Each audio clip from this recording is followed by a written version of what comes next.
요번 주에 개신한 거 랜덤으로 5개 뽑았는데 변제율이 다 20%, 10% 막 이랬어요.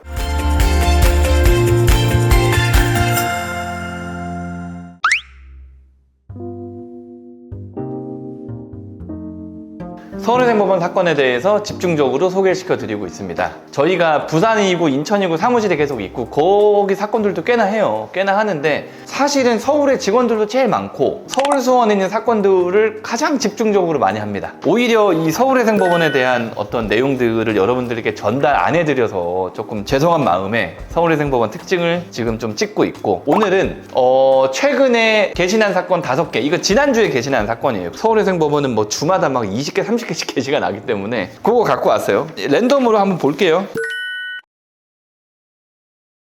이분은 접수를 언제 했냐면은 25년 7월 9일 날 신청을 했고요. 뭐 급여소득자니까 이틀 만에 7월 11일 날 금지 명령이 났습니다. 서울의생법원 금지 기가 거의 없어요. 보정서를 8월 28일 날 신청한 이후에 한 번 보정을 했고요. 2달 약간 안 됐죠. 10월 31일 날 게시가 났어요. 이 보정서 내용도 그냥 숫자 좀 틀린 거 이거 보정하라는 거였어요. 되게 쉽게 보정이 났습니다. 그럼 보세요. 7월 달에 신청해서 10월 30일 날 게시 났으니까 3개월 조금 더 걸렸네요. 변제율 한번 볼게요. 변제율은 20.66%. 아까 말씀드린 것처럼 서울의생법원은 30% 이하가 꽤나 있어요. 그리고 채권액은 1억, 갚는 돈은 2,100만 원, 요 정도입니다. 이분은 왜 빚이 늘어나게 되셨냐면 사실 연세가 조금 있으신 분이에요. 60 거의 다 되신 그 여자분이시고 남편 사업하시는데 본인이 이제 대출 받아가지고 계속 메꾸고 있었던 거예요. 이런 분들 되게 많아요. 본인이 쓴 적도 없는 돈인데 빚을 뭐 갚고 돌려막고 하다가 보니까 이렇게 됐습니다. 그 다음에 보면은 이분께서 이제 회생을 신청하게 된 계기가 뭐였냐면은 정년 퇴임 하셨대요. 정년 퇴임. 뭐 공무원 아니지만은 한 직장을 거의 30년 가까이 다니셔가지고 정년으로 퇴임하시고 한 60 이제 거의 다 됐으니까 퇴임하시고 이제 갚을 돈이 없는 거야. 벌 수가 없잖아요. 근데 이거를 파산을 가자니 본인이 조금 찔린 게 있어요. 저희도 제가 이거 얘기를 듣기로는 파산가라고 아마 얘기를 많이 했다고 하는데 사실 좀 애매한 게 내가 쓴 돈이 아니라 남편 다 준 돈이기 때문에 청산가치에서 어떤 보정이 나올지도 모르겠고 본인이 어쨌든 간에 지금까지 계속 연금을 넣었기 때문에 연금을 조기 수령은 하지 않지만 연금이 파산 절차에서 어떻게 반영될지도 모르겠고 좀 애매한 부분이 있어가지고 적게 갚는 걸로 회생을 저희가 하게 됐습니다. 그래서 한 달에 한 60만 원 정도, 이분이 한 200만 원 정도의 실소득이 있었거든요. 퇴직 이후에도 한 60만 원 정도 갚는 걸로 해가지고 36개월 딱 갚아서 20% 정도 이렇게 변제하는 걸로. 두 번째 분 같은 경우도 25년 8월 5일 날 신청을 해서요. 25년 8월 19일 날 금지 명령이 나왔습니다. 보정 같은 경우는 외부회생 사건이었는데 돈 좀 늦게 내가지고 보정하면서 금지 명령이 조금 늦게 나온 것 같아요. 확인 늦게 하셔가지고 11월 3일 날 개인회생 개시 결정이 됐습니다. 그럼 보세요. 얼마나 걸렸어요? 여기는 3개월도 안 걸렸잖아요. 그죠? 심지어 이분 같은 경우는 보정이 한 번도 없었어요. 사업을 하다가 실패했지만 지금은 급여소득자거든요. 급여소득자 받는 돈이 뻔하잖아요. 거기에 생계비 빼고 1인 생계비 보통 하니까 거기서 이제 남은 돈을 갚겠다라고 하면은 사실은 무보정으로 개신하는 경우든 서울에서는 뭐 흔히 있습니다. 흔히 채무중개경영서에 다 적어주셨어요. 어떻게 하다가 내가 사업을 하면서 어느 정도의 빚이 어떻게 생겼다 이런 것들을 꽤나 자세하게 적어주셨거든요. 그리고 이제 이혼하고 남자분이신데 남자분이 혼자 이제 아이를 키우고 있고 지금은 이제 항상 우리 그 의뢰인들이 자주 근무하시는 쿠팡에서 지금 근무를 하신다 하더라고요. 버는 돈들도 쿠팡에서 항상 받는 그 정도 월급 한 200에서 250 사이 세후로 받으시고 해가지고 애기 하나 껴가지고 뭐 갚아 나가게 한 달에 70만 원씩 그렇게 갚아 나가야 되니까 요분 것도 뭐 특별히 문제 없이. 다만 이분은 세금이 좀 껴 있었어요. 세금 같은 경우는 저희가 말씀드리지만 보통 36개월 전액 변제로 가거든요. 이분은 그것도 좀 모자라가지고 한 40개월 정도 그렇게 세금 변제하고 그 다음에 남은 20개월 일반 채권 변제하고 하는 걸로 60개월을 짜니까 변제율이 한 60%좀 나오네요. 60%. 서울의생법원에서는 꽤나 변제율이 높은 편이죠.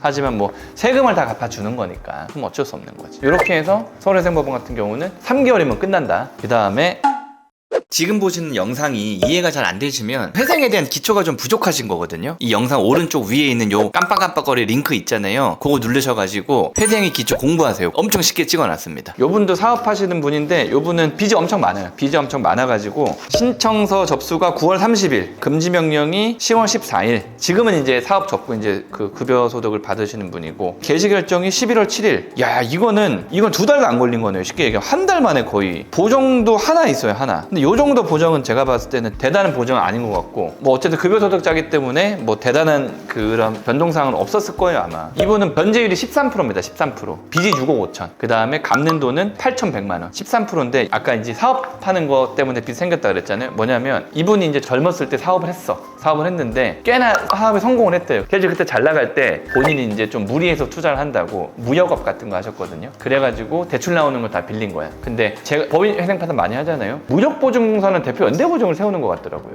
그래가지고 무보호 연대보증 선것도 꽤 있고, 대표가 회사가 매출이 괜찮으니까 신용보증이나 보증서 발급 안 하고 대표 신용으로도 돈을 꽤나 빌리신 것 같아요. 그래가지고 거의 대부분이 신한은행의 연대보증 채무입니다. 4억 5천 정도 되는 것 같아요. 어쨌든 그렇습니다.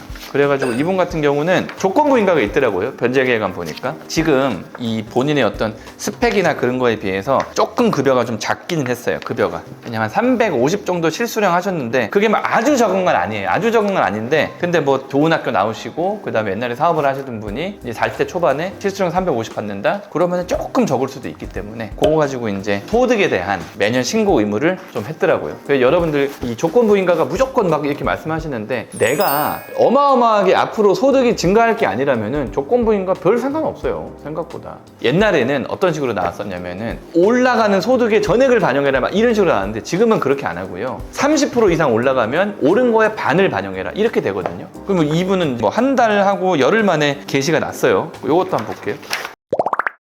요거는 좀 오래 걸린 것 같은데, 2월 20일 날 신청서 접수가 됐고 2월 25일 날 금지 명령이 났는데 11월 10일 날 개시 결정이 났으니까 한 9개월 조금 덜 걸렸어요. 근데 이거를 보면은 보정 공고가 7번 나왔거든요. 7번. 이거 제가 봤을 때 의뢰인 협조 안 돼가지고 계속 연장 신청한 거예요. 채무증대 경위서 작성하신 거나 뭐 이런 것들을 좀 보면은 좀 그래 보이긴 합니다. 이 채무증대 경위서도 되게 짧아요. 물론 사정은 좀 안타까운 점들이 이분도 있어요. 제가 이혼하시고 애기 혼자 키우시고 애기 때문에 새벽 일 하셔야 되고 낮에는 또 애기 또 케어해야 되고 뭐 이러면서 제대로 된 어떤 생활을 하기 힘들다. 이혼하면서 남편이 생활비를 안 주니까 생긴 빚인 것 같은데, 채권자 딱 2개, 채무액도 4천만 원이니까 상당히 낮은 편이고, 다만 이제 급여가 아까 말씀드린 것처럼 애기 혼자 자기가 키우니까 남편한테 뭐 받는 것도 아니고, 그러면 이제 25년 기준으로 235만 원 생계비 나오니까 한 250 벌어봐야 한 달에 한 16만 원, 17만 원 이 정도 갚는 거란 말이에요. 딱 그렇게 나왔어요. 변제율은 다른 법원 같은 경우는 사실은 좀 기간을 늘리라든가 뭐 이런 보정이 나왔을 수도 있어요. 왜냐면 17%는 사실 되게 낮은 거거든요. 보통 한 30% 왔다 갔다 하는 게 보통이긴 한데,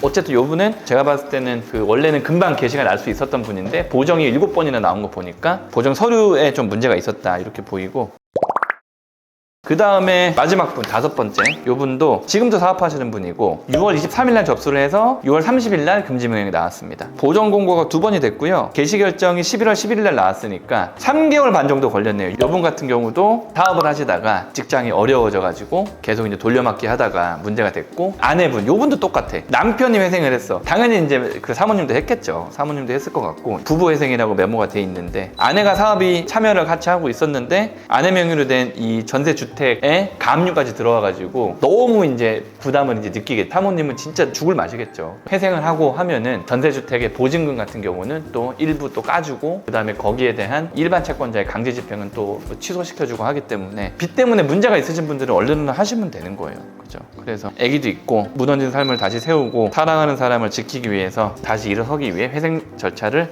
시작했다라고 이렇게 적어주셨고, 이분도 변제율이 그냥 랜덤으로 뽑았는데 변제율 15%네요. 이분도 그렇네요. 빚이 2억 2천인데 3,400만 원 갚는 걸로 서울회생법원은 좋네요. 너무하다 싶을 정도로 많이 깎아줍니다. 구독과 좋아요 눌러주세요. 자, 이렇게 5분 봤어요. 변제율이 다 20%, 10% 막 이랬어요. 이 랜덤으로 5개 뽑았는데 최근에 요번 주에 개시난 거. 그 다음에 60몇 프로 갚으시는 분도 세금 우선 변제 때문에 세금 40개월 전에 갚고 그 다음에 나머지 20개월을 갚다 보니까 전체 빚에서 세금이 차지하는 비율이 높다면 당연히 변제율이 높아지겠죠. 그렇게 해서 서울회생법원은 원칙적으로 한다. 그 다음에 개시 결정을 아까 보신 것처럼 막 2달, 3달, 4달. 다만 서류 제대로 안 내면은 뭐 7개월, 8개월도 걸릴 수 있다. 사실 서울회생법원에 신청하시는 분들은 되게 괜찮을 것 같아요. 근데 아까 관할 이 전 영상 보시고 내가 서울회생법원에 신청할 수 있는지 확인하시고, 평균 변제율은 한 30에서 50% 사이다. 그 다음에 내가 사정이 있으면 이렇게 10몇 프로도 개시가 날 수 있다. 그 정도 확인하시면 될 것 같습니다.